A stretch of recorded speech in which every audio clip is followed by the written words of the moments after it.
सिन्दूरारुणविग्रहा त्रिनयना माणिक्यमौली स्फुरत्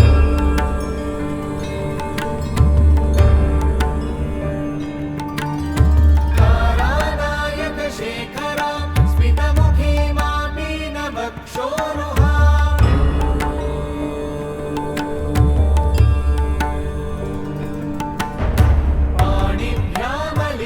पाणिभ्यामलिपूर्णरत्नचषकम् रक्तोत्पलं बिभ्रतीं सौम्यां रत्नघटस्थरक्तचरणां ध्यायेत् परामम्बिकाम्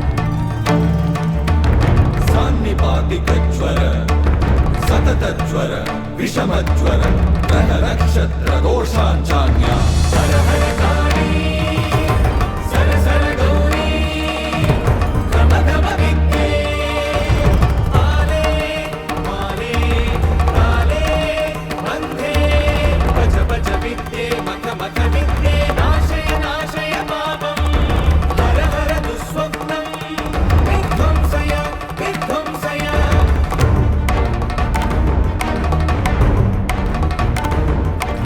विघ्नविनाशिनि रजनी सन्ध्ये बन्धुभिनादे मानस्तोषे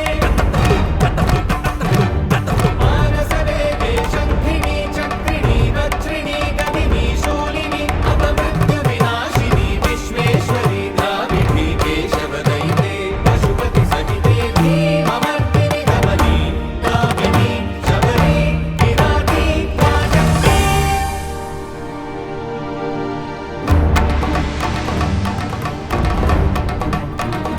ॐ द्रं द्रं द्रं द्रं द्रं द्रं ॐ द्रं गुरु गुरु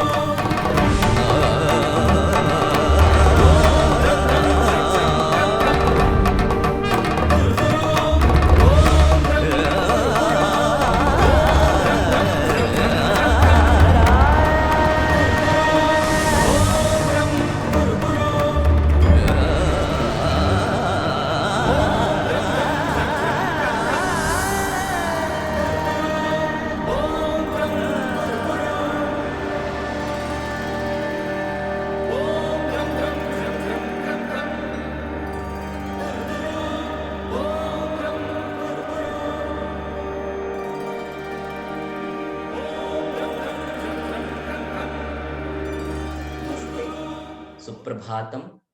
A warm welcome to all our participants for the 22nd day of the Global Festival of Yoga that started from the International Yoga Day. Today we have with us another Krishna. Yesterday, last evening we had Krishna Das ji, and this morning we have Krishna Phani ji, Krishna Phani Kesi Rajdu ji, who will be joining us for this session. Krishna Phani ji, may I request you to kindly join us?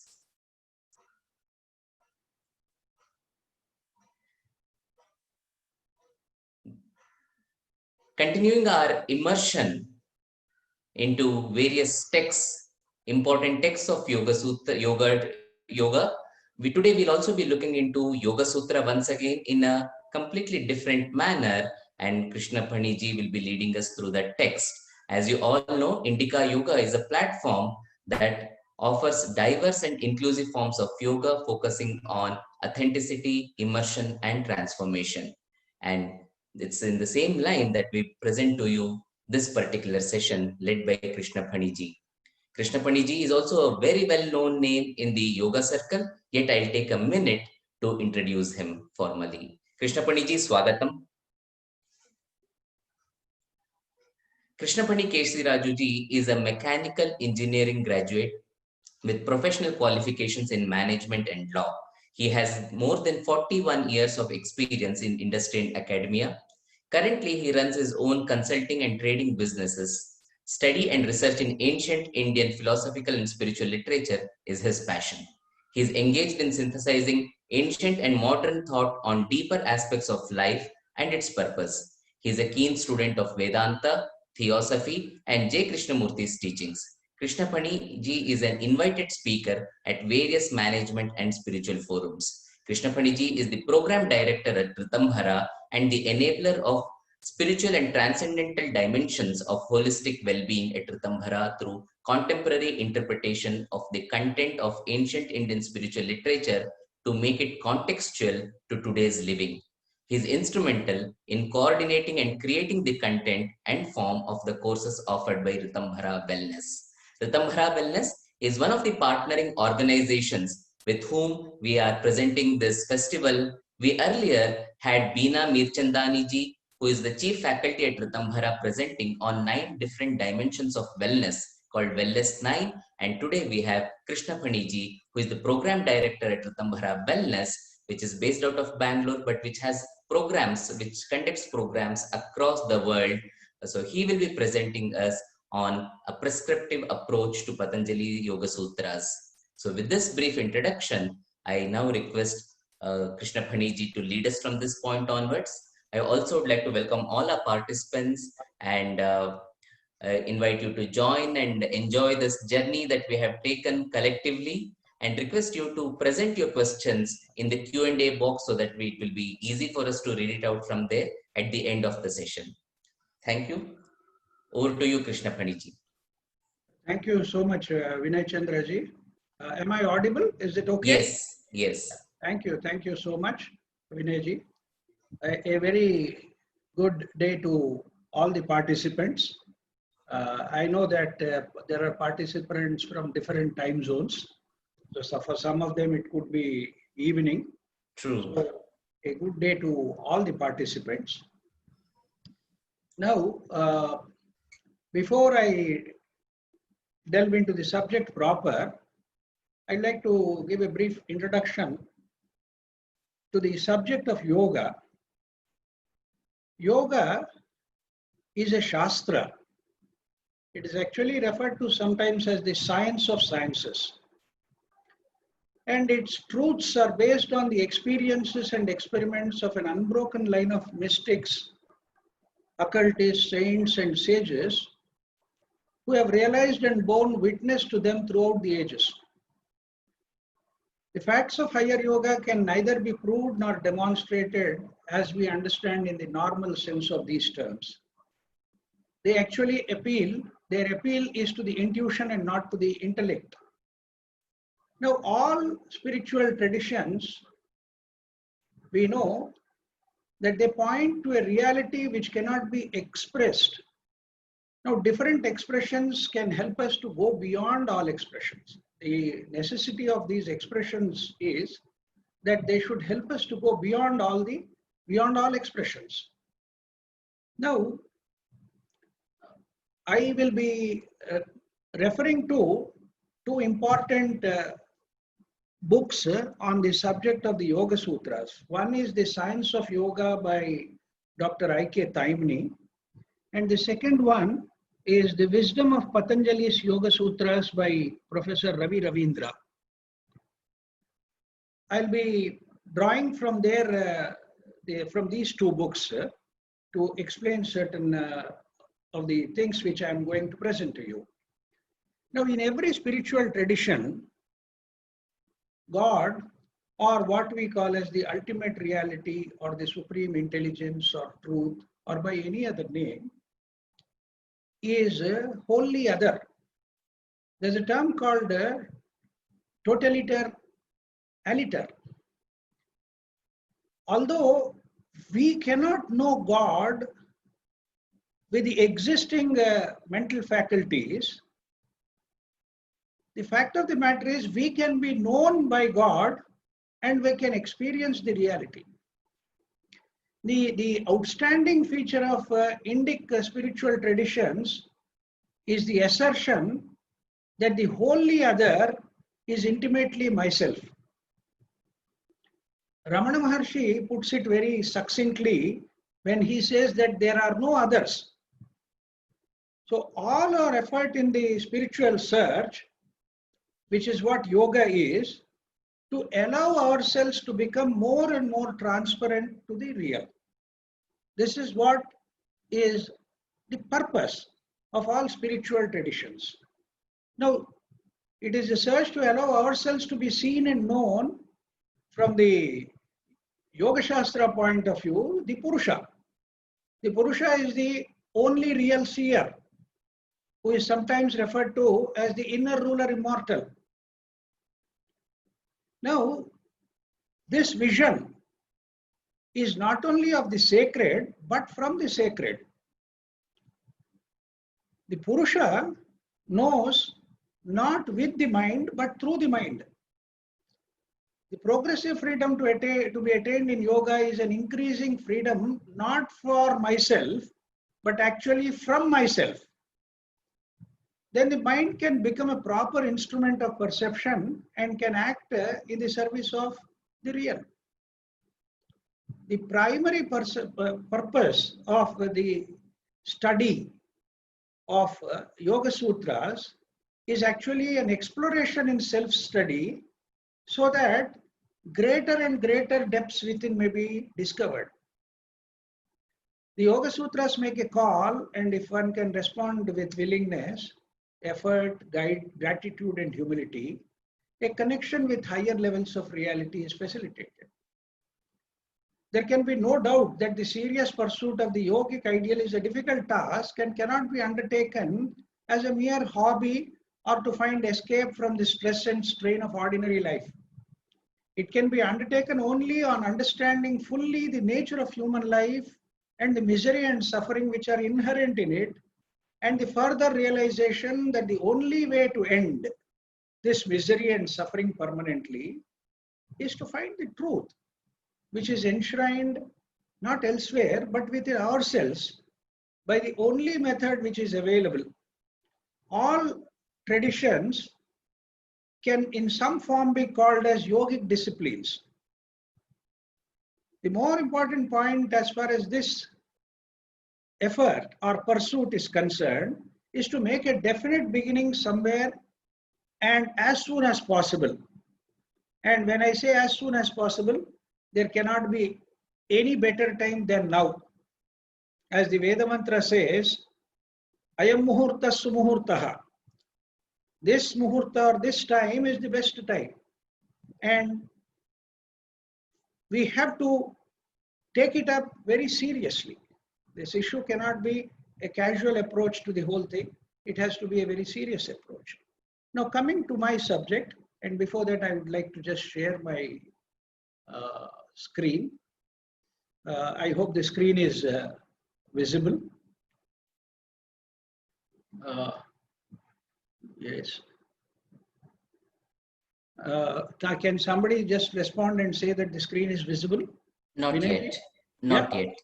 Not yet? Not yet. Okay, let me, oh, sorry. Just give me a minute.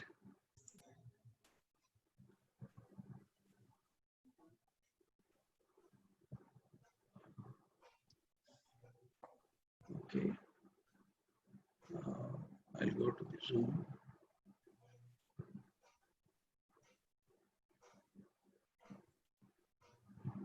Now, I hope now it's visible. It started, yes. Yes, sir. Thank you.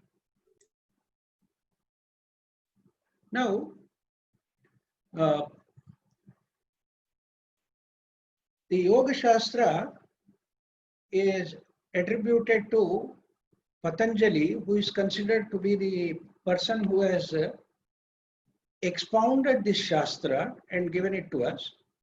The tradition says that he belongs to a period before the 5th century BC. He is actually considered to be prior to Buddha and Mahavira also. And tradition also tells us that he is known as the Govinda Yogi or the Guru of Adi Shankaracharya. The date of Adi Shankaracharya is sometimes put in the 8th century AD, but there are other traditions, including the traditions of the Sringeri and other mutts, where they ascribe the period to somewhere before 500 BC. So this is the basic idea about Patanjali.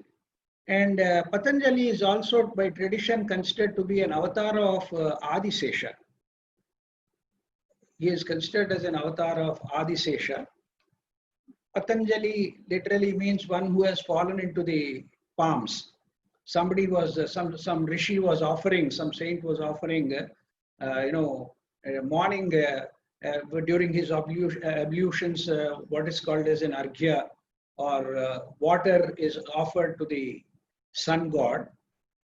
So it seems he fell into the palms of that rishi, and that's how the name Patanjali came. Patanjalihi, Patanjalihi. That's how the name is said to have originated. Now there is a very interesting tradition which says that Patanjali has not only given the Yoga Sutras, but also has written the very important treatise on grammar called as the Mahabhashya to Panini's Sutras. And also he is considered to be the author of the text on the science of medicine.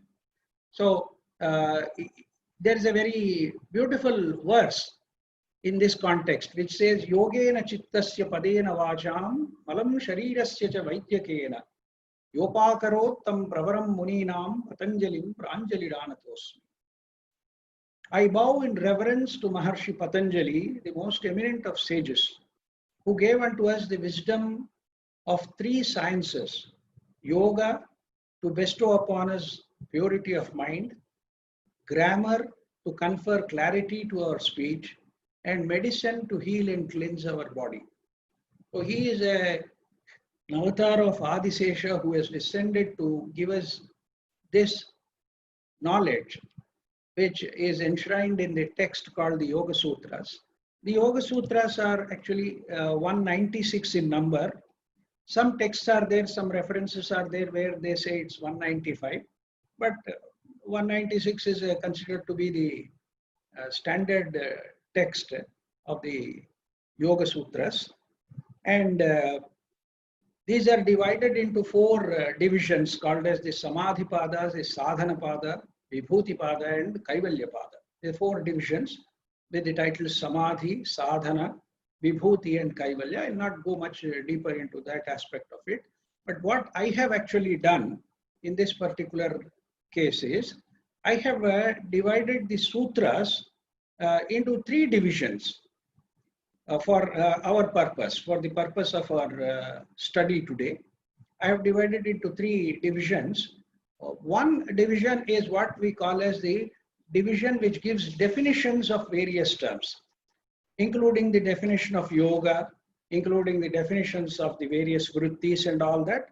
So the division here, we find that there are about 53 sutras which fall into this category of definitions. And there are about 126 sutras which are descriptive in nature, which elaborate upon the definitions and give further information and details on the conceptual and the theoretical aspects of it, and elaboration on various aspects of the Yoga Shastra as such. Now, when I tried to probe into this from my own perspective, I just wanted to know how many are there which are actually practical in nature and prescriptive in nature, which are useful for a sadhaka, for an aspirant to start his journey, and how do we do that? What are the sutras which are specifically mentioned in the Yoga Sutras referring to the prescriptive part of it? Therefore, I have given the title of this talk as Prescriptive Approach to the Yoga Sutras. Very interestingly, from a very practical point of view, I could note down only about 17 sutras. And of the 17 also, 10 are very important. The other 7 are elaborations on some of the aspects of the practical approach to Yoga Sutras. So I'll be talking mostly on the 10 sutras which are focused on what we call as the prescriptive part of the Yoga Sutras. Now, the very first term, the very first sutra that comes in this category is Abhyasa Vairagyabhyam Tannirodha.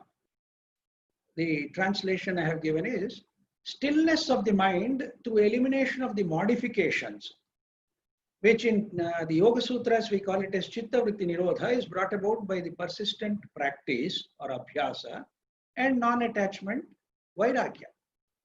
Yoga is defined as Chitta Vritti Nirodha in the second sutra. What exactly it means is to eliminate or bring to a halt the various modifications which happen in the mind stuff, the complex phenomenon or complex process which we call as mind. Mind, though is considered as an instrument, it is actually a very dynamic thing, and it is, I would refer to it more as a process than as an merely as an instrument. So this is the first aspect of it, where we find that he is very clearly prescribing 2 things for our practice. One is Abhyasa and the other is Vairagya. Now the term Abhyasa has so many connotations, which is exercise, repetition, and practice. And one interesting translation we find is recollectedness. Abhyasa also means recollectedness. Generally, we find that the mind is very much dispersed and scattered. So it is very important to collect it back and bring it into focus. So one of the meanings that can be ascribed to this term Abhyasa is recollectedness. And the other one is what is called as non-attachment. Non-attachment or Vairagya. If you look at the etymological meaning of this term Vairagya, Raga in Sanskrit means color. Now the mind has a very peculiar faculty of coloring whatever it sees. Whatever it sees, it immediately colors through its own mechanism of experience, knowledge, and memory. It gains experiences through the senses and then does some analytical work and then converts it into knowledge and stores it in memory. So this process of experience, knowledge, memory is something which goes about and colors our perception. So the idea of Vairagya is to make it transparent or colorless so that there is no bias, no prejudice, no attachment, no holding on to it, things and grasping them. So anything actually where the mind touches, we find that it colors it. So to one's own, in one's own way, it colors it, and it is quite unique to each individual. And sometimes this term non-attachment is translated as a non-identification also. The identification which comes through this whole process of the accumulation of experience, knowledge, and memory, what we can actually call as the me in me. The me is this accumulation. So this accumulation is something which goes on and creates what we call as the false sense of an identification. This false sense of identification has to be given up, and therefore Vairagya can also be termed as what we call as non-identification. The purpose of this non-identification and practice is actually to allow the mind to operate in a totally new dimension. It is not so much as a negation of the mind, because the mind as an instrument and as a process is important, and it remains there, and it is useful for our mundane life. So it's not a question of it's not a question of negation, but it's more a question of putting it in the right context and allowing it to operate in the field in which it is capable of operating, and not allow it to interfere in the field in which it is not familiar with and unable to operate, especially when it comes to subjective matters like observing oneself. The moment one starts observing oneself, the whole process of the mind comes into being, and then it colors the whole system. These three sutras, 12th, 13th and 14th sutras of the first division from the Samadhipada, can be taken as together, and Patanjali elaborates on this idea of abhyasa being the effort of being firmly established in that state of chittavritti nirodha. Being firmly established in that. It actually means you have to be present. Firmly established doesn't mean that you go and sit somewhere and then do it, but basically to be firmly established in the present. Because the mind has a tendency to be anywhere but here, and at any time but now. That's why it becomes nowhere. Nowhere, if you divide it as now and here, that becomes a process of yoga. Now and here is the practice that is required. See, when we talk about practice, the other question that comes about it, what is to be practiced? Now, this is a very tricky question actually. The what is and how are methodologies which one has to frame for oneself, because this is a process of self-discovery. So one has to discover or invent one's own methods of practice which are unique to oneself. It's not a question of imitation or following somebody, because in all these cases, only a little bit of external guidance can be provided by anybody for that matter, whether it is Patanjali or down the line, these great sages and saints can only permit us or give us what is called as an introduction to certain things and guidance and act as a pointer. But the nature of the practice, through the observation of one's own self and one's own mind and all the activities of the mind, is to be determined and practiced by oneself. So that's where the abhyasa part of it becomes very important. Then the third sutra is the most important sutra, which is Satu Dirghakala Nairantarya Satkara Sevitaha Drudabhumi.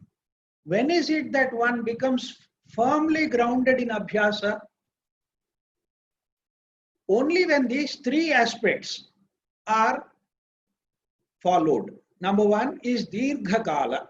Dirghakala means continuing it for a long time. And from a yogic perspective, long time does not mean a few months or years. It actually refers to a few lives. It has to be a continuity over lives, many lives to come, and that's the continuity we are talking about. And the second aspect is Nairantarya. Nairantarya is without interruption. Any kind of interruption. There has to be absolutely no interruption. The continuity for a long time should be uninterrupted. And the third aspect is Satkara Sevitaha. Satkara means a sense of devotion, a sense of reverence, dedication. All subjective matters, especially related to the fields of spirituality, have to be approached with a sense of reverence. That reverence is very, very important in these cases. Unlike in the worldly point of view, when you are learning subjects, there also I would insist and say that a great amount of reverence is required. Otherwise, it becomes a problematic thing. No, because you tend to misuse whatever you have learned. That's what we see in the world around us, where all the knowledge, the greater part of it is misused by us. So the Abhyasa and Vairagya become the two most important things. And this is what is referred in the Bhagavad Gita also. In the 6th chapter, I think it's the 35th verse, which talks about Abhyasa and Vairagya. So these are considered to be, because Sri Krishna very beautifully says that the mind is both nirgrahya. It can't be, it's always fickle and moving. It is chalam. It is moving and fickle, and it's something which you cannot hold on.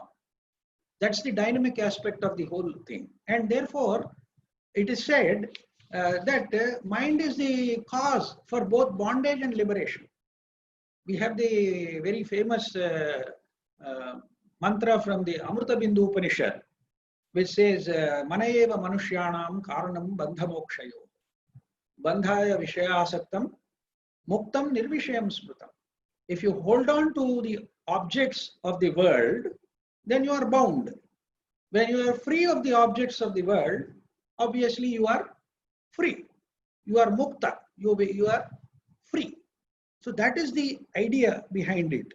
So the purpose of Abhyasa and Vairagya is to bring about that state of mind which is Chitta Vritti Nirodha, which is a movement. Actually, the mind has to create a movement contrary to the usual pattern of its thinking and its tendencies. The mind has got its own pattern and its own way of moving about. Abhyasa and Vairagya are meant for bringing about what we call as a radical transformation, bringing about a harmony within us and an order, bringing about an order within us. These are all the things that are implied in this Abhyasa and Vairagya. So the most important prescriptive sutra, or the set of these three sutras, Abhyasa Vairagya Abhyam Tan Nirodha Tatra Sthitau Yatno Abhyasaha Satu Dirghakala Nairantarya Satkara Sevitaha Drudabhumihi. These three are very important from the point of view of a prescriptive approach to the Yoga Sutras. Then we will go to the next sutra. This is Tivra Samveganam Asannaha. Excuse me. Tivra Samveganam Asannaha is another very important sutra from the prescriptive point of view. Tivra Samvega means an intense desire or an ardent longing for something. And this is not from the worldly point of view again. Desire cannot be from the mental point of view where you are trying to seek something. It is basically a yearning whereby you eliminate everything else. Nothing is of any importance in our lives than the realization of the ultimate reality. That should be the attitude, and that's what it means when he says Tivra Samveganam Asannaha. So Tivra Samveganam Asannaha is actually Asannaha means it is right in front of you. It is the closest thing to you. It is something which is very near to you. And unless this yearning is there, nothing can happen. Nothing much will happen in one's life. From a yogic point of view, where our main purpose is the achievement of, the attainment of a state of consciousness, which is referred to as samadhi. So that state of consciousness is what is important, for which one needs to have Tivra Samvega. Swami Vivekananda narrates a beautiful story, which I wouldn't like to go into because it may take some time. But basically he says there was a yogi who was, there was an aspirant who was sitting under a tree, and he was trying to meditate, and a great sage was passing through, and he stopped that gentleman and sage and asked him, how many lives will I take to attain moksha? Then the yogi closes his eyes for a minute and then says there, it'll take as many lives as there are the number of leaves on the tree under which you are sitting. Then this man is terribly disturbed.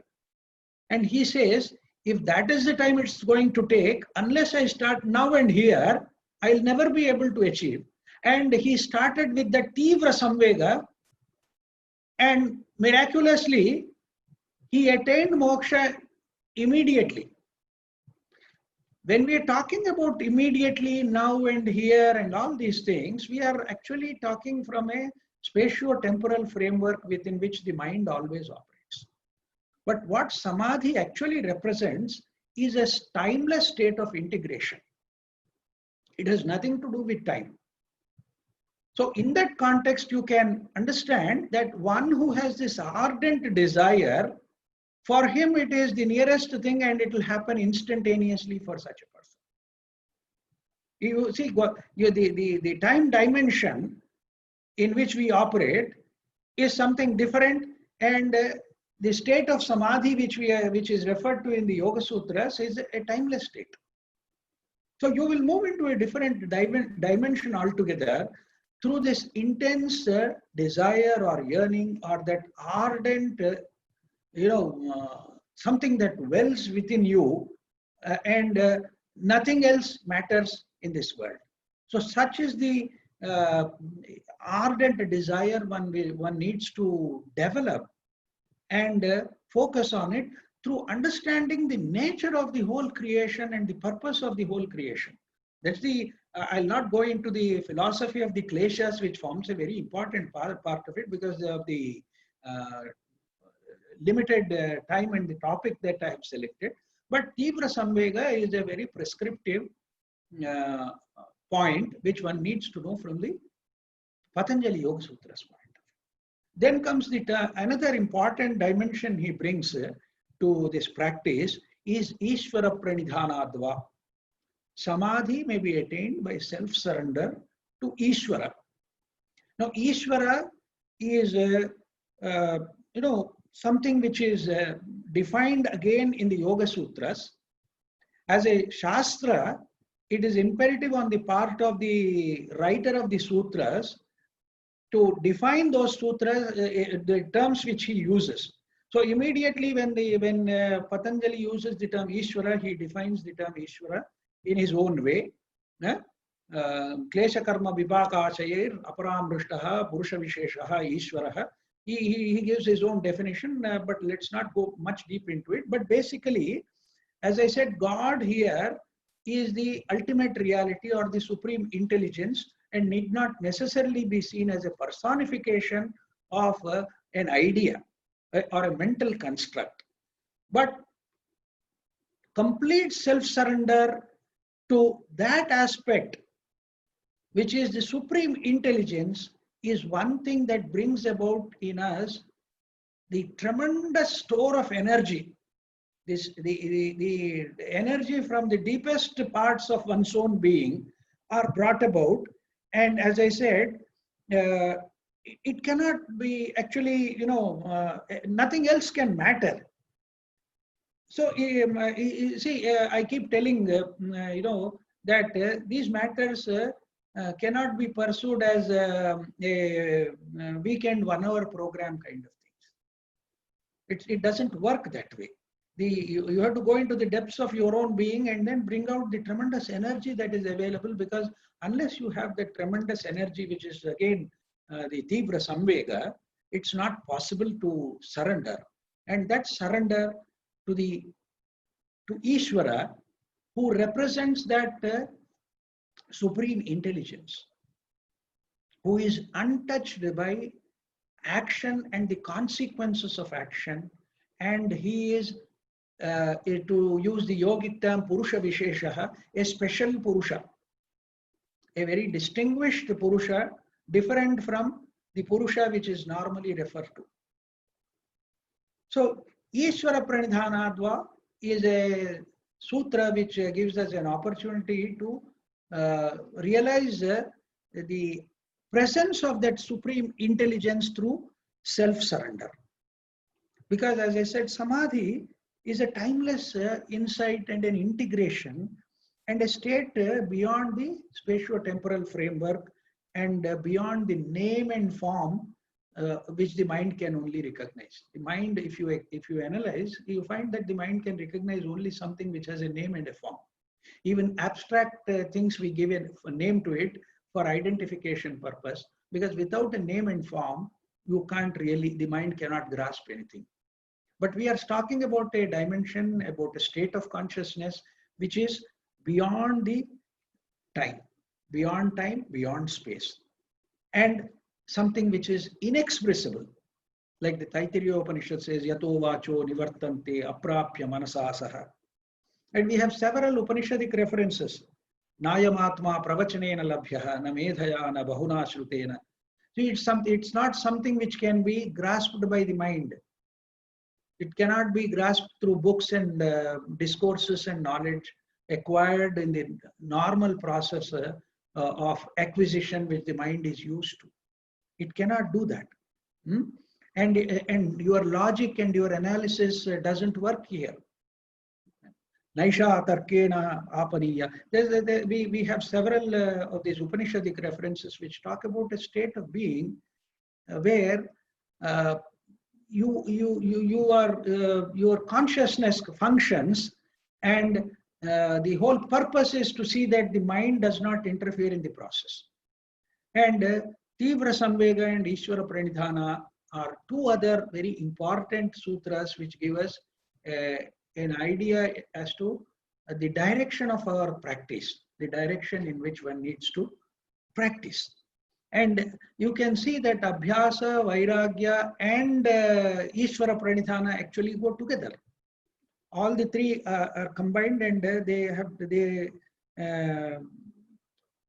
come together as one unit for our purpose of practice. Okay. Now, the other one, we'll go to the next slide. The next slide is, according to me, the most important slide and the most important sutra from the prescriptive point of view.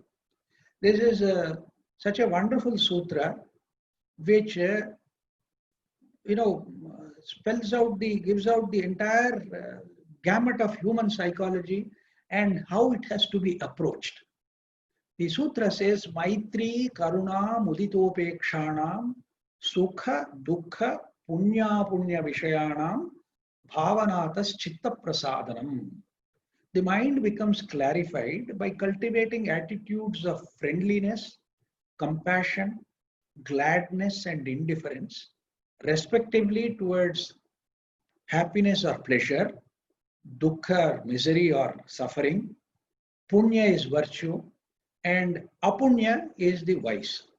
Now, what should be the attitude of an aspirant? What is it the approach should be? What should be the approach of a true aspirant? These four terms are adopted in Buddhism also, and I'll come to it slightly later. But look at the whole idea. Maitri, a sense of friendliness, or what we call as a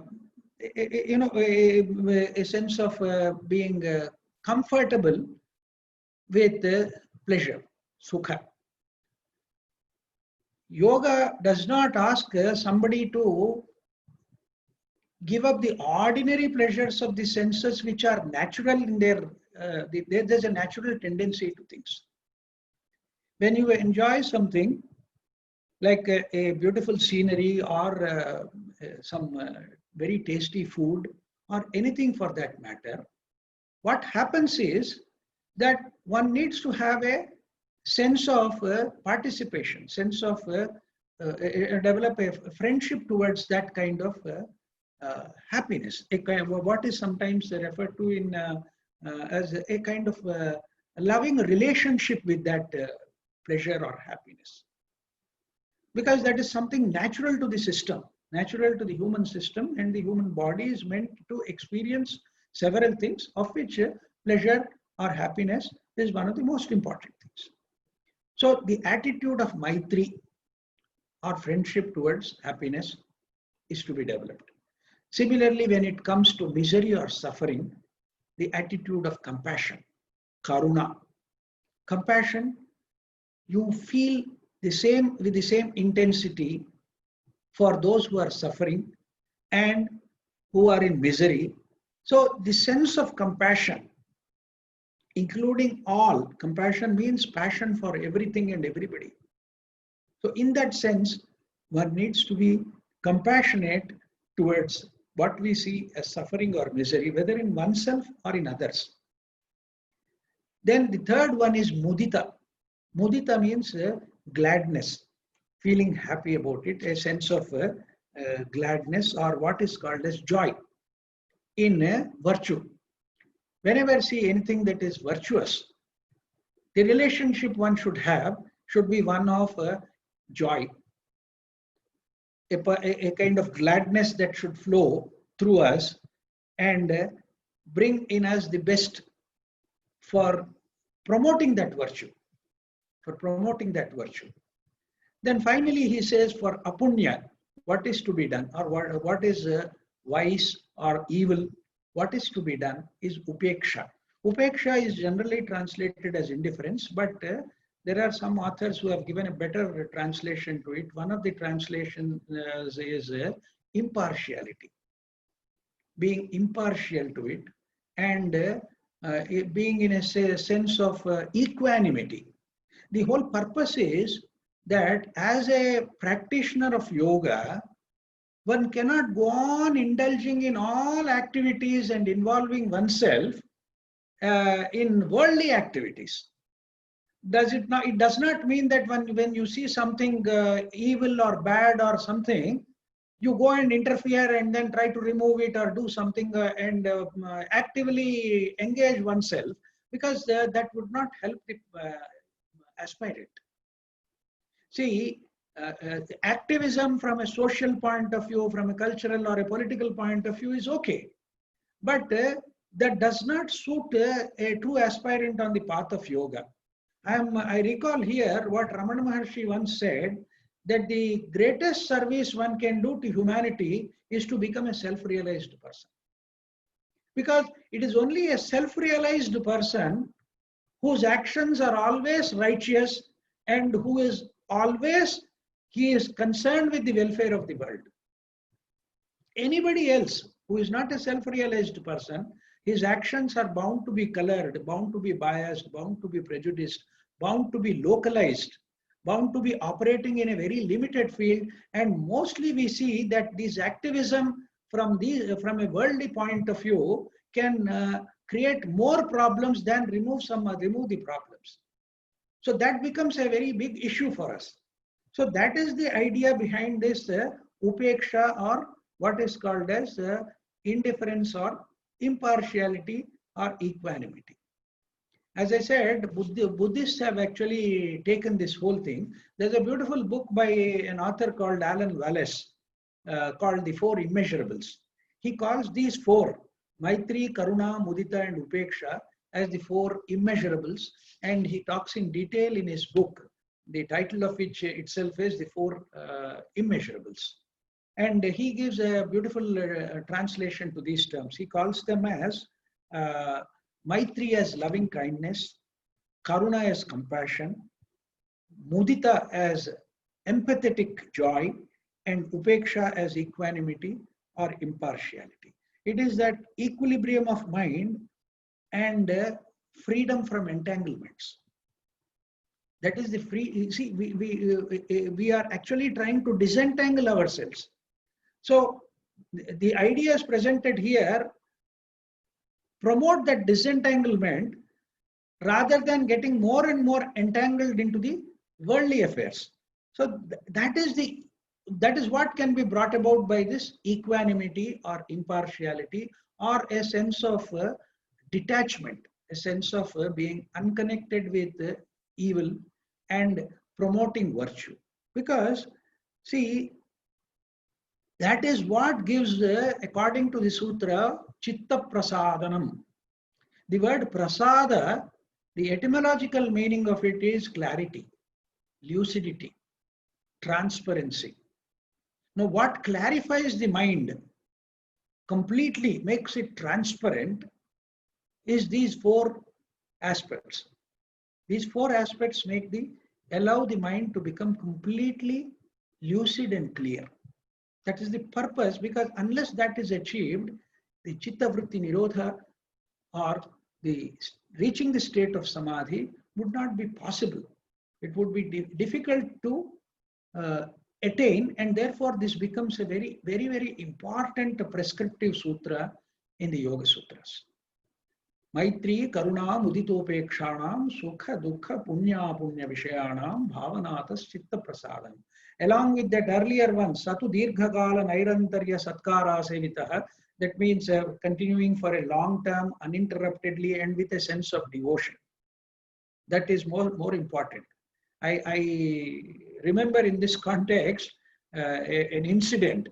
We were studying these Yoga Sutras, on a weekly basis. We used to have sessions. I'm talking about almost 18, 19 years back when we were doing this. When I was conducting the study program, I insisted upon the participants to learn some of the sutras by heart.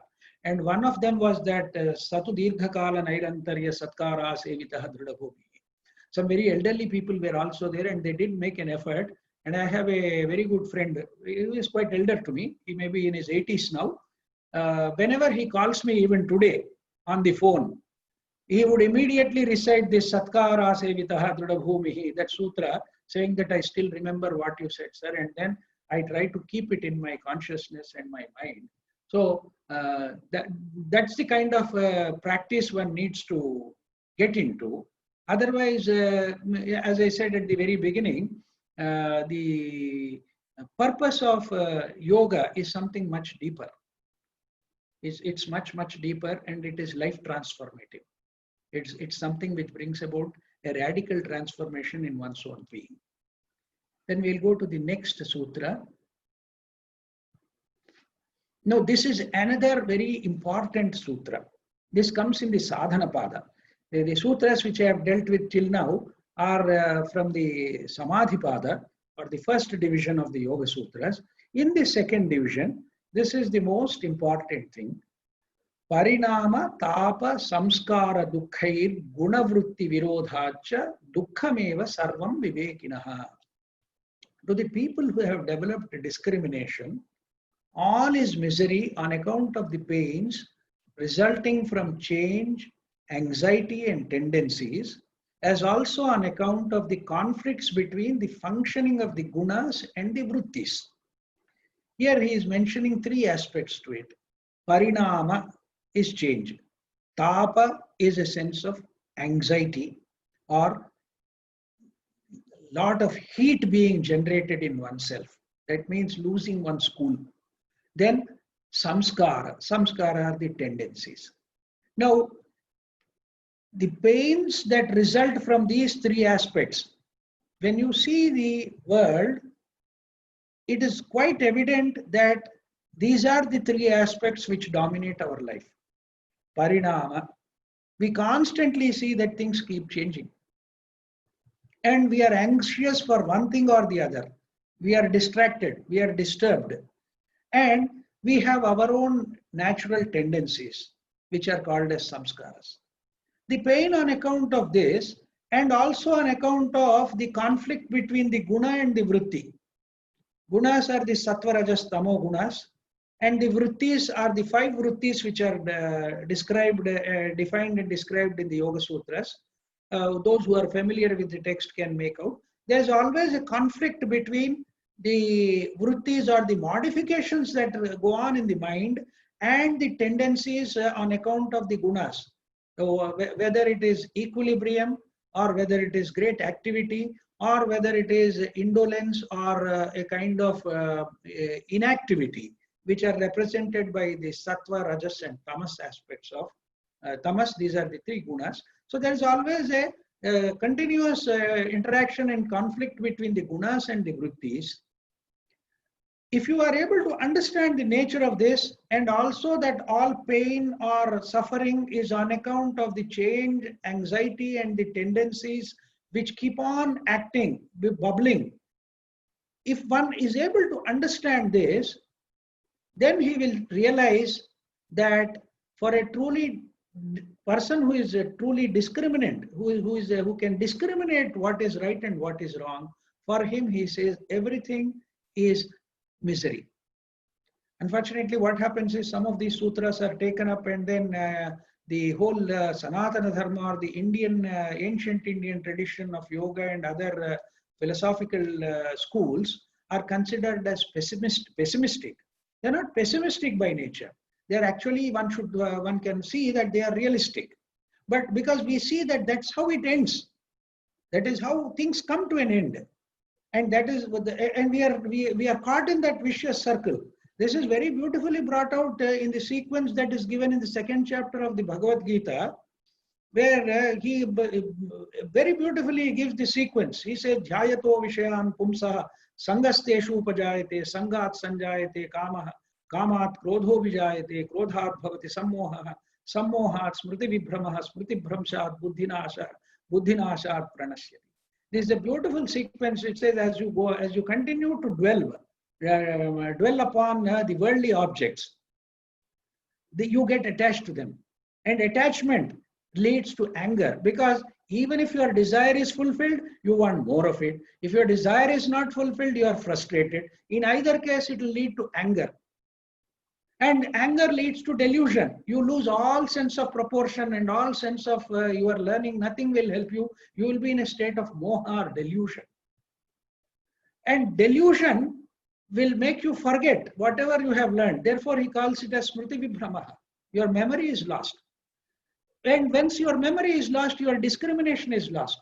Once discrimination is lost, there is nothing else that remains, and therefore you are completely lost. So if one sees this sequence, you can see that everything ends up in some kind of suffering, sorrow, pain, and misery. And that is what a true viveki, a person who is with that sense of great discrimination, has to look at it. And this is what is to be developed. And the sadhana chatushtaya in the Prakarana Granthas, Adi Shankara in the Viveka Chudamani and the Tattva Bodha and other texts, he talks about these the sadhana chatushtaya, or the fourfold path for sadhana. The very first one is Viveka. Unless we see that what is permanent and what is impermanent, what is eternal and what is ephemeral, what is changing and what is not changing. Unless we are able to see these things very carefully and develop that great sense of Viveka, you cannot progress. One cannot progress on the spiritual path. And therefore, this is another very important prescriptive approach which the Yoga Sutras also insist upon and tell us. That's where one needs to go into. I think I'm nearing my allotted time. I'll just go through another 2 or 3 sutras are there. I'll require another 5 minutes, because this subject is something which can be discussed in much detail, but I will not go into that now because of the paucity of time. Now, another important thing is how long one should continue to practice. What is the the stage which one needs to reach through the practice of the various limbs of the yoga? That is indicated in the sutra, Yoganga Anushtanad Ashuddhi Kshaye Jnana Deeptir Aviveka Khyate. It says from the practice of the component exercises of yoga, that is the Ashtanga Yoga, Yama Niyama Asana Pranayama Pratyahara Dharana Dhyana Samadhi, the eightfold path that is given to us, by Anushtana, by the practice of these components of yoga, 2 things happen. very important things. One is Ashuddhi Kshaya, or the destruction of impurity in all respects, whether it is physical, mental, emotional, moral, whatever be the field of operation of the mind, all that has to be purified. Purification is the most important aspect, and the Bhagavad Gita also talks about it. Adi Shankara makes a very special reference to the requirement of karma. He says all karma is for Atma Shuddhi. All actions are meant for purification. That is the primary purpose. Unless one becomes pure in all respects and totally transparent, when we talked about that prasada, unless that happens, nothing moves further. So the first very important aspect of our practice should be destruction of impurity in every form. Then what happens? Then arises spiritual illumination, or what is called as Jnanadipti, the radiance of Jnana, the radiance of that wisdom that dawns upon by the destruction of impurity. With the destruction of impurity, it is Jnanadipti, or the spiritual illumination or radiance of that wisdom arises. This is not something which one can seek. This is something which one has to come to about. So it is more important to the unveiling process or unfolding is more important than achieving something, because you are not actually achieving jnana. Jnana is already there. That ultimate reality, the truth, the supreme intelligence is already there. It is veiled. It is covered. It is completely, dominated by the impurity within us. So once that impurity is removed, the spiritual illumination or that radiance of wisdom will automatically arise, and this has to go on till one develops that awareness of reality, which is called as Viveka Khyati. We have talked about Viveka. Now he's talking about the Viveka Khyati, or becoming aware of that reality, which is called as Viveka Khyati. Then we'll come to the last one, the most important sutra. This and the next one, they go together. One is Vitarka Badhane Pratipaksha Bhavanam. When the mind is disturbed by improper thoughts, constant pondering over the opposites is the remedy. This is another very important thing, and today most of the psychologists and counselors prescribe this. You can't continue to dwell upon negative things, because negative aspects are very sticky. The mind is trained to get stuck with negative emotions, negative thoughts, negative feelings, and the memory also aids us in these negative aspects of it. So the yoga very clearly says that one needs to ponder upon the opposites. Whenever there is a disturbance on account of vitarka, improper thoughts, one needs to not give more energy to that negativity, to that improper thoughts, but to replace it with a good thought, a noble thought. This is for a beginner, for somebody who is initiated into yoga, this is the most important aspect of the Yoga Sutras, which is prescribed, where Pratipaksha Bhavana.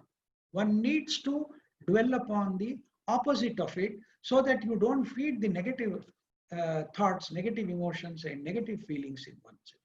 Because what happens is, as I said, the natural tendency of the mind is outward and downward. It is not only outward, it's also downwards. So it gets attached to negative things, and that can be removed not by trying to weed them out, but by bringing about cultivating the opposite of it, or something nobler, and reverse the direction of the mind from going downwards to a movement upwards. These are all only from a spatio-temporal point of view. I'm talking about downwards and upwards, but it is basically a question of reversing the direction in which the mind operates. And the reason for this, the reason for Pratipaksha Bhavanam, why one needs to dwell upon and constantly ponder over the opposite or the virtuous aspect or the nobler aspects of our thoughts and emotions and feelings by replacing the negative aspects is indicated in the next sutra, which is the last one in this. He says, Vitarka himsadayah kruta karitanumodita lobha krodha moha purvaka mrudu madhyadhimatra dukkha ajnana ananta phala iti pratipaksha bhavanam. As improper thoughts, emotions and actions such as those of violence, cruelty, hatred, jealousy, all these things, whether they are done or indulged in, caused to be done or abetted, whether caused by greed, anger or delusion, whether present in mild, medium or intense degree, result in endless pain and ignorance. So there is the necessity of pondering over the opposites. Why one needs to ponder over the opposites is very clearly brought about. He says, first of all, it is the instrumentality. Instrumentality is whether you are doing it, whether you are causing somebody to do it, whether you are abetting what is being done by somebody. This has to be very clearly understood. In all the three cases, or in fact, actually 4 cases are given where you become equally responsible in that process of that violence or anger or cruelty or whatever are the negative aspects of or improper thoughts and emotions. Very beautifully, there is a verse which says that all the 4, karta karayita chaiva prerakaschanumodakaha sukrute dushkrute chaiva chatvara samabhaginaha. Karta is the doer. Karayita is one who causes it to be done. Anumodakaha is one who approves it or appreciates or incites or instigates it. The 4th one, that is the preraka, one who incites or instigates somebody. Whether it is good action or bad action, all are equally responsible, he says. So therefore, by this, what is happening is there is lot of accumulation of bad karma. Karma, which is going to cause further pain and suffering, is the most important thing. Then comes the cause. What is the cause for all these improper thoughts and actions? He says, lobha, krodha and moha. Greed, anger and delusion. And the third one is the degree of intensity. Whether it is mild, whether it is medium or intense in degree. The result of all these things, he says, is dukkha, is pain or sorrow. And this dukkha, this pain or sorrow is endless, ananta. Phala. This is ajnana. This is the cause for ignorance, and this is the cause for which puts us into that vicious cycle and causes untold, endless misery. That is the reason for which one needs to do pratipaksha bhava. So just to summarize, as I said, abhyasa and vairagya is one of the most important aspects of it, with the other factors which I have mentioned. Then I have given you that idea of maitri, karuna, mudita and upeksha, or what is called as friendliness, a sense of compassion and a sense of joy and a sense of impartiality and equanimity. And finally, about this pratipaksha bhavanam, for dwelling upon the opposites, so that the intensity of the improper thoughts is slowly abated and then completely cleansed, because both are required. Ashuddhikshaya is required. The destruction of all impurity is required to enable the radiance of that wisdom to shine forth. Thank you so much. I think I have exceeded my time limit, but I thought I should make it comprehensive, and I'm very happy and that the participants have listened to me, and the organizers have given me this opportunity. If we have time, we'll now open up to discussion, answering some questions. I see a lot of chat messages. I require Vinay Chandraji. You should pardon me, Vinayji, for exceeding the time limit. Normally, I don't do that, but because of the subject matter, I think I was carried away, and in fact, I had to reduce a lot of information which I wanted to give in this session. And with due apologies to all our participants, we have taken the liberty of IST, Indian Stretchable Time, because the subject is so important and the teachers are so generous. We have just allowed us this indulgence for all of us. So thank you very much, Krishna Panditji. As the whole text begins, Atha Yoga Anushasanam. Like, unlike the other sutras which says Jignasa, Athato Brahma Jignasa, Athato Dharma Jignasa, this is a text of Anushasana. So I think the way you highlighted the specific sutras which are of Anushasana nature, I think that was really very well brought about, and it connects to the very first sutra of the Yoga Sutra text. Thank you very much for that. Thank you so much. Now, and also, I'm also happy to share that you were referring to Ravi Ravindraji's book, The Wisdom of Patanjali's Yoga Sutra. He was one of our first speakers of the series on the very first day. Wonderful. I had the privilege of meeting him once or twice, and then I had some interaction through emails also with him. A fantastic writer, a wonderful writer. I'm very true.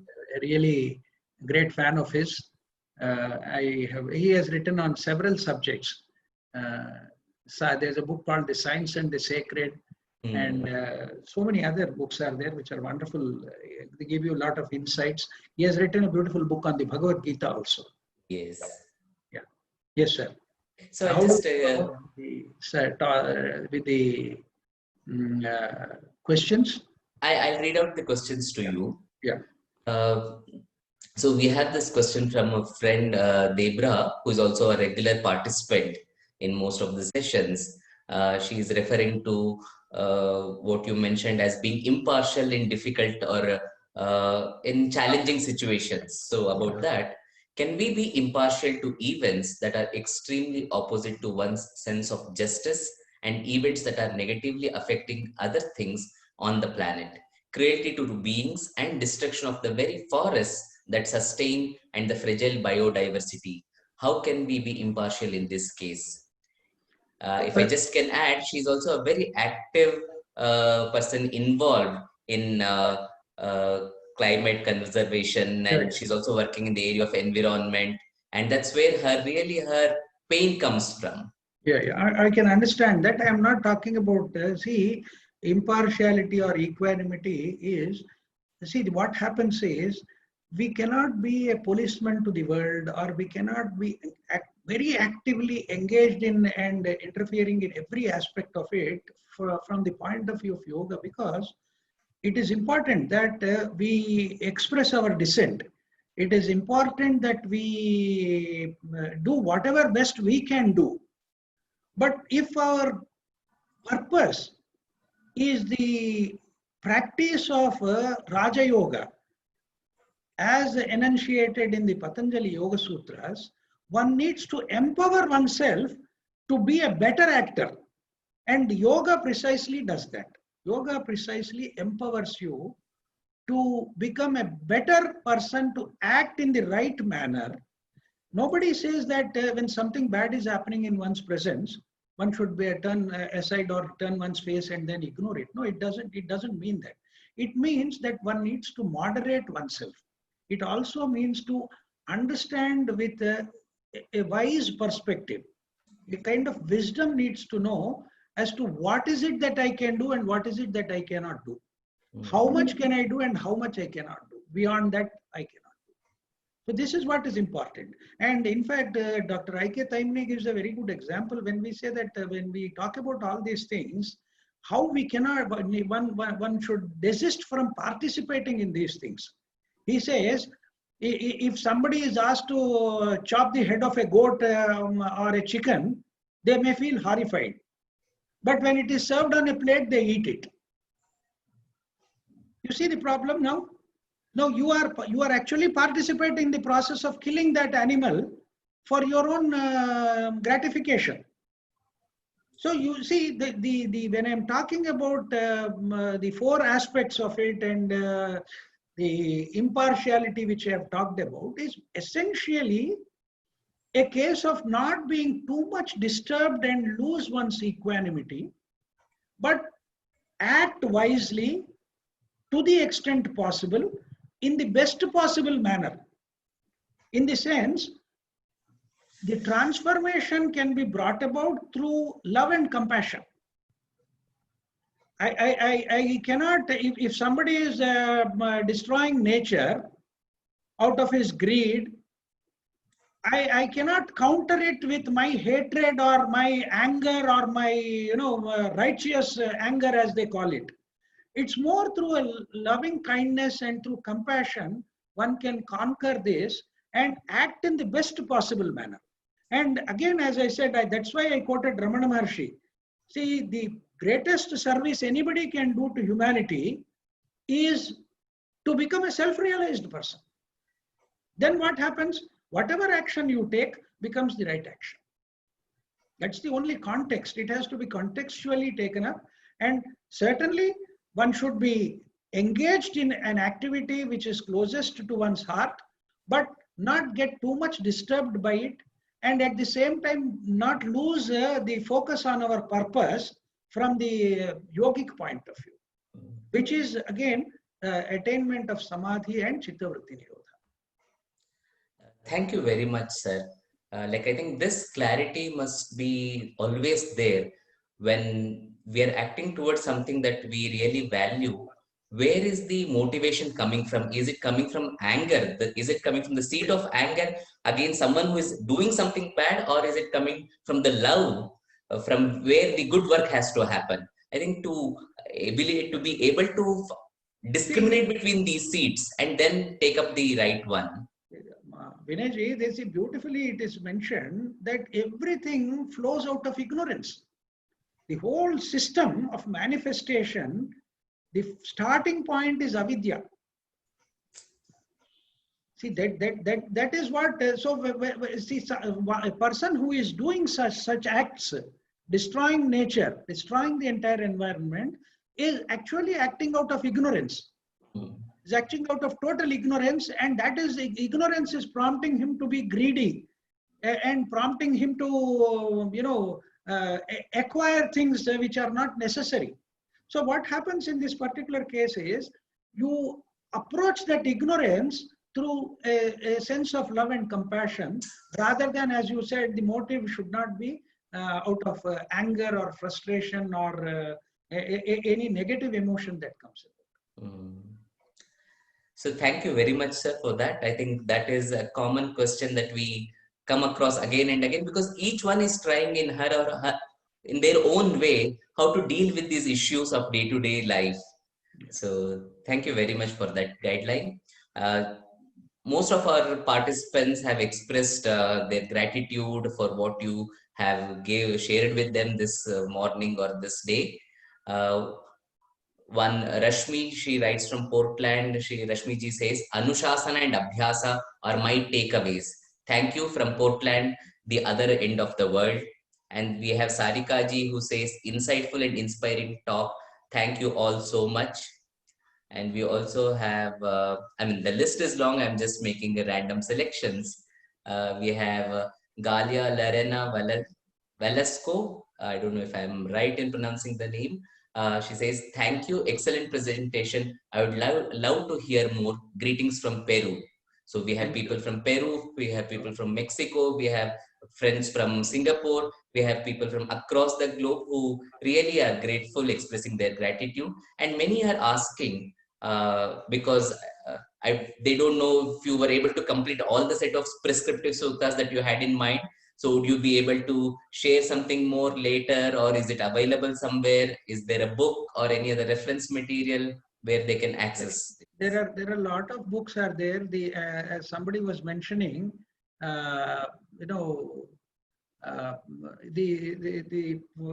Swami Vivekananda has written a small book on the Yoga Sutras.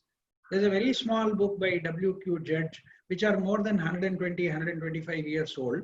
They are very small explanatory texts, But the two most important things I would first recommend this book by Dr. I.K. Taimni, which is almost Science of 60 Yoga. years old. And I am told that this is actually a prescribed textbook for the yoga philosophy in most of the universities all over the world. They actually prescribe this as a text on the yoga commentary on the Yoga Sutras. And Ravi Ravindra's is a very latest one, and he gives a different perspective and direction and a freshness to the Yoga Sutras in his book, which is not very elaborate but very succinct and talks about very practical things from the, as I said, as the prescriptive approach. You can find that all the sutras are interpreted in a manner so that one can understand the implications of it and put them into practice. Okay. But would you be conducting courses or offering courses which people would be interested, and how can they get to know about it? See, we have two forums actually are there. Uttamra Wellness itself, we conduct a lot of these programs, online programs, and they are not actually continuous that way. They are on different topics, but there can be a series of talk on the Patanjali Yoga Sutras, which we can plan accordingly. Actually, there's another forum called as the School of Ancient Wisdom. I think some participants may be aware of that also. Yes. There we also conduct these programs, and incidentally, one of the programs is being conducted is on Tattva Bodha, and in another couple of hours I need to be ready for that, because I have this program from 11:30 onwards on again a webinar on the Tattva Bodha. This I think is the 5th or 6th session on Tattva Bodha, which is a Prakarana Grantha or a preliminary text for Vedanta. So there are certain programs are there. We can definitely plan more of it and then go into the depth of it. In fact, I had conducted long back, and Vinay Chandraji remembers. You remember that we did a 2-day program on the Patanjali Yoga Sutras 3 years back. 3 years back. 3 years back at the School of Ancient Wisdom. It was a weekend program on Saturday and Sunday. I have a presentation of that also, but there's basically of the sutras and their translation only. But we did a 2-day program as an introduction to the Yoga Sutras. We were actually planning for a 1-year program for this purpose. I don't know. I'll ask the organizers of different organizations, and Indica Yoga can also help us. If something that comes up, we can definitely think about conducting these programs. Sure. Thank you very much, Krishna Paniji, for sharing about the programs. Maybe take up just a couple of questions because we are running out of time. Yes. So we have a question from Krishna Paniji, who is asking, because you are also referring about transcending the mind. Yes. Right? So what remains after one transcends the mind? Because mind is the world. So what remains after that? See, that is what is to be seen. That is what is to be known. See, the Mandukya Upanishad therefore beautifully says, it describes everything in negative terms. They do not give anything in positive terms. It gives entirely in the negative terms, and finally says that is what is to be known. In this sense, we are only operating in a very limited field of the mind, which is composed of these 3 components which I mentioned as experiences, knowledge, and memory. Now, is there a state of being which is beyond this? The simple explanation that is given is, we are conscious. We talk about 3 states of consciousness as waking state of consciousness, dream state, and deep sleep state of consciousness. In deep sleep, is one there or not? Is one there in a deep sleep state of consciousness? It is yes and no. It is no because we don't know when we are actually in that state. But when we come out of it, we know that we have experienced something called as a deep sleep, and that I was there. There was some entity which was there. Which was there, and that is referred to in the Vedanta and also the Upanishad says Sakshi, Hmm. a witness. So that state which you recognize only after you are out of it is what we call as deep sleep. And there the yogis go beyond that and call the fourth state as the Turiya, and they say that is one's true self. These are all statements. If you truly ask me, do I have any experience of it? No.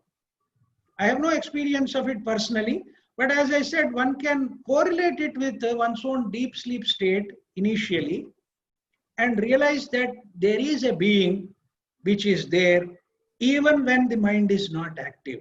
Hmm. Even when the mind is completely dormant, there is a state and there is a being, and that is what is to be known. Sa Atma, Savijñeyaha. The Mandukya Upanishad says that is the Atma or your true self, which is equivalent to the Brahman or the supreme intelligence which we have talked about.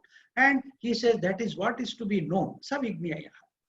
That's how it is given. As I said, I mentioned some Upanishadic mantras which say that this is not a matter of analysis. This is not something to be grasped by the mind. True. Where words and mind recoil, they come back. They cannot reach that state because these are the hindrances. The mind is the hindrance. At the beginning, that's why I said, Manayeva Manushyanam Karanam Bandha Moksha. For both bondage and liberation, the mind is the cause. True. If the mind is attached to the worldly objects, it is bound. When it is free from the worldly objects and in a passive state of awareness, then it is free. True, very true, sir.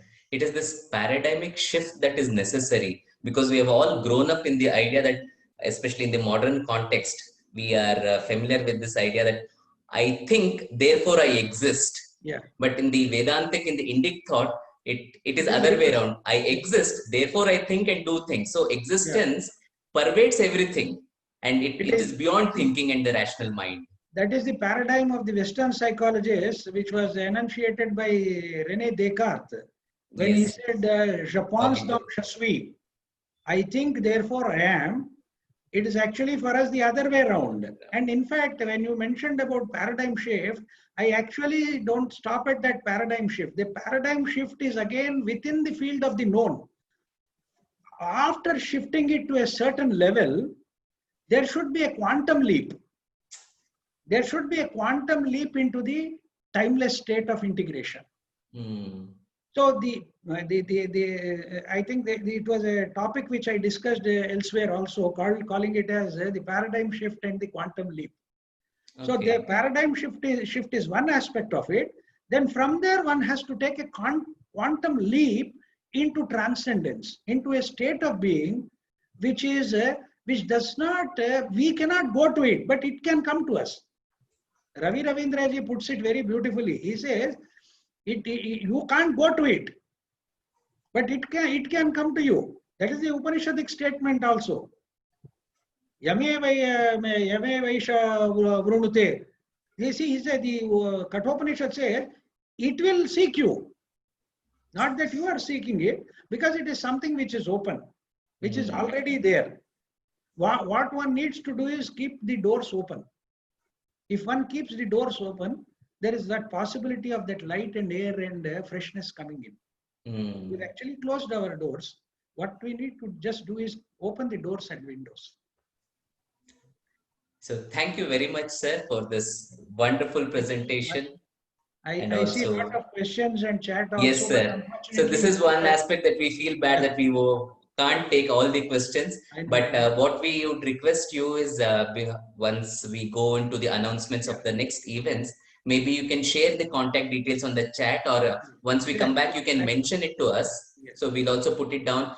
How people can reach out to you, how can they follow your work, how can they get to know about the courses that you're offering. One more thing could be that you can send me this question and answers to my email. Sure, along with the questioner's WhatsApp number or email ID. Then we can take it up, because this is not something, as I said, can't be a weekend 1 hour program or a weekend 1 hour activity as such. I think I have been at least successful in giving that flavor of what is called as the practical aspect of the Yoga Sutras rather than the theoretical or the conceptual or descriptive part. So just for the benefit of all our participants, I'd like to add, Krishna Phaniji will be leading a session on Tattva Bodha later, and the details, the Zoom ID as well as the details have been provided on the chat box. So those who are interested, kindly make use of it. Krishna Phaniji, Beena ji, Reshmi ji, who are all there from Ridambara Wellness, are very gracious enough to invite you all to join for this session. And there is no password in that. There is no password. Somebody is asking whether there is any Yes. password. There is no password. The session starts at 11:30 Indian Standard Time. But for the information of some of them who may like to join, what I would like to say is we are somewhere in between in the Tattva Bodha. We have already started. I think this is the 5th or 6th session which we will be having. But it's okay. You know, it's a, as I said, it's a continuity. And And now that they have connected with you, sir, that makes a difference. Thank you so much. Thank So, you. thank you very much once again. I now request Srinivas ji to kindly present us the events of the day.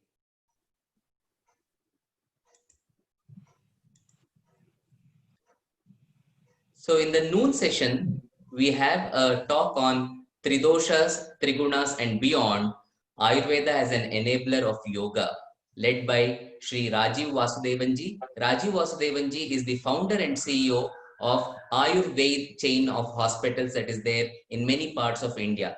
Ayurveda hospitals, it's known for the precision Ayurveda treatment that they offer, and the founder himself will be with us in the noon session between 11:30 to 1 o'clock, speaking on the how Ayurveda can be an enabler of yoga, which will actually take us to the higher dimensions of yoga.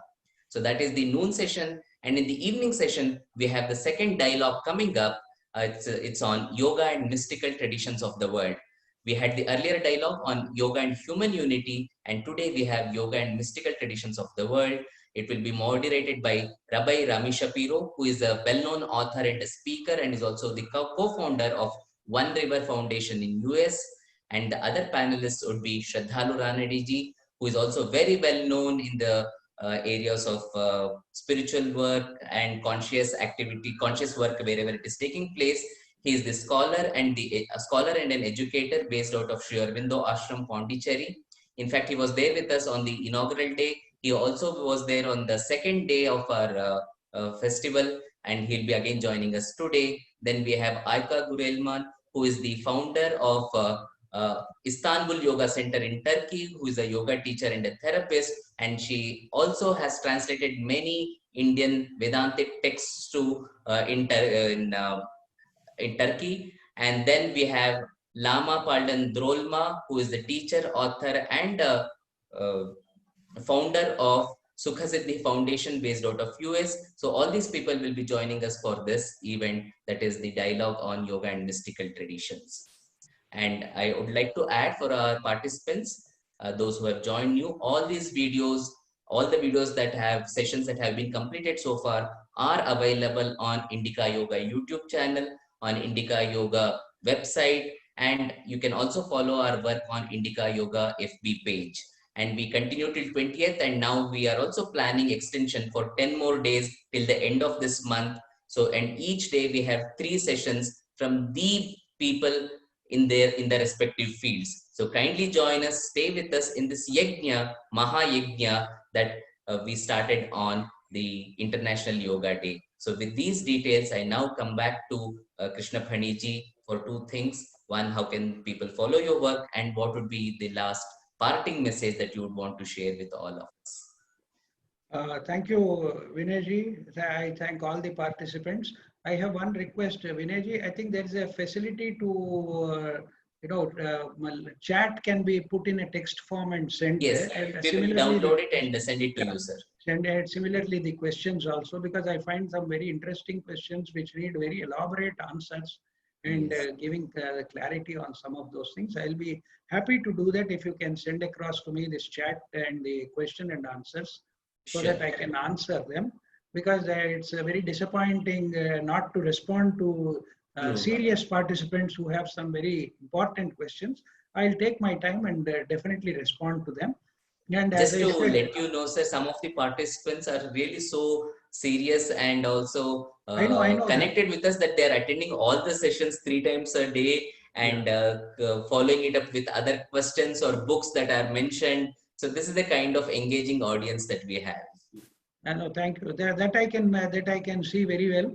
And my only parting message, not for them, but more for me also, because we are all pilgrims on the path, and nobody is high or low or anything of that nature. It's only a question of sharing one's knowledge and understanding over these deeper subjects. I would only request all the participants, and I would like to reaffirm to myself that we need to go about with that Yoga Sutra of Satu Dirgha Kala Nairantarya Satkara Sevitaha Dradahu. In order to be firmly established in practice and detachment, one needs to hold on to this for a long period to come and uninterruptedly and with a great sense of reverence. So that's my only message on this occasion. And I thank Indica Yoga for the wonderful organization and so beautifully conducting a month-long program. You know, it's not so easy. I think there are more than 100 programs are being conducted in this 1 month, which is a Herculean task. We will certainly be very happy and then get inspiration for us to practice yoga.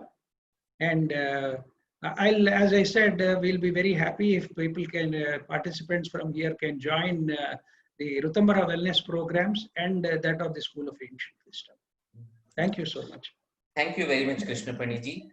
And thanks to Ritambhara Wellness also, with whom we are co-organizing this entire event. And also all our participants who have joined us this day from different parts of the world. Thank you very much. Wishing you all a good day, good evening, good night, whatever it works best for you. Namaste. Thank you. Thank you. Dhanyavad.